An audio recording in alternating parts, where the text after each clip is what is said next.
আবার ওই কালো গিলাফ দেখলে, মদিনার ওই সবুজ গম্বুজ দেখলে কলিজা ঠান্ডা হয়ে যাবে, চোখ সুখ পাবে, চোখের তৃপ্তি হবে, দেখার মজা মিলবে। আল্লাহ কোরআনে বলছে লিয়াশহাদু মানাফিআ লাহুম।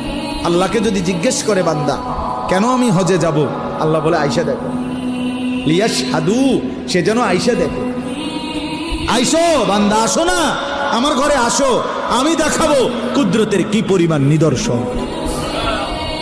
দেখবা কদম কদম, পরতে পরতে আমার নিদর্শন, আমার ঘর দেখবা, আমার কালো গিলাফ দেখবা, হাজরে আসওয়াদ দেখবা, আমার ঘরের দরজা দেখবা, মাকামে ইব্রাহিম দেখবা, জমজম দেখবা, সাফা মারওয়ায় ঘুরবা, মিনায় যাবা, আরাফায় যাবা, মুজদালিফায় যাবা, আমি তোমারে ঘুরাবো, ঘুরাইতে ঘুরাইতে গুনাহ মাফ করে একদম মায়ের পেটে নতুন বাচ্চা বের হয় যেভাবে, নিষ্পাপ বানায় দেবো।